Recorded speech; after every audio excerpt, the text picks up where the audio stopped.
সাহিত্যের দর্পণে আপনাদের স্বাগত। শক্তি চট্টোপাধ্যায়কে আপনারা চেনেন কবি হিসাবে। বিভিন্ন সময়ে তার লেখা কবিতার সাক্ষী থেকেছে বাংলা সাহিত্য জগৎ।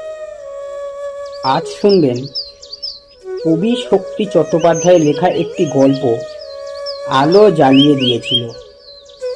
তাহলে আসুন গল্পটা শুরু করা যাক।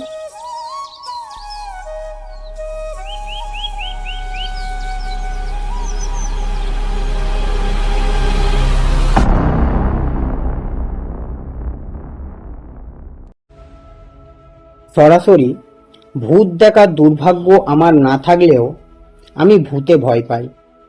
যে ঘটনার কথা বলছি সেটা কয়েকদিন আগের ঘটনা। আমার বাড়িতে একটা কাজের মেয়ে ছিল। 3-4 মাস কাজ করার পর সে বাচ্চা হতে গিয়ে মারা যায়। তারপর রাত্রিরে আমি একলা থাকতে পারতাম না। কেবলই মনে হতো ওকে দেখতে পাবো। আগেই বলেছি আমি একদম একলা শুতে পারি না। গত কয়েকদিন আগে আমি আমার মেয়ের ঘরের একটা ক্যাম্প খাট পেতে শুয়েছিলাম, ঠিক যেই জায়গায় ওই কাজের মেয়েটি শুতো। পাশের খাটে আমার মেয়ে ঘুমাচ্ছে। রাতে হঠাৎই আপনা আপনি আলোটা জ্বলে উঠল।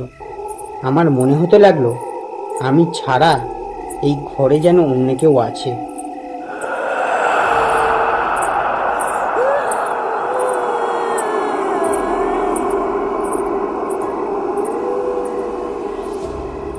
এরপর আমার স্ত্রী এসে আলোটা নিভিয়ে যায়। আমি ভেবেছিলাম বোধহয় ভয় পেয়েই আলোটা জ্বালিয়ে রেখে ঘুমিয়ে পড়েছিলাম। আমার স্ত্রী চলে যাওয়ার পর আবারও আলোটা জ্বলে উঠল। পাখাটাও বন্ধ হয়ে গেল। আমি গিয়ে আলোটা নেভানোর সময় দেখলাম সুইচটা লুজ হয়েছে কিনা, অথচ সুইচটা বেশ শক্ত, গায়ের জোরেই বন্ধ করতে হলো। এরপর ঘরের ভেতর থেকে মেয়েলি কণ্ঠে বিভিন্ন রকম শব্দ আসায় আমি ওই ঘর ছেড়ে পালিয়ে যাই।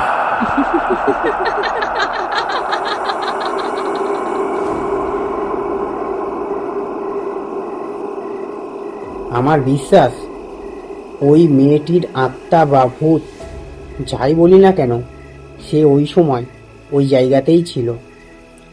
ওর জায়গায় আমাকে শুতে দেখে নানাভাবে আমাকে বিরক্ত করছিল, যাতে ওই জায়গাটা আমি ছেড়ে দিই। তাহলে শুনলেন আজকের গল্প। কেমন লাগলো গল্পটা কমেন্ট বক্সে লিখে জানাবেন।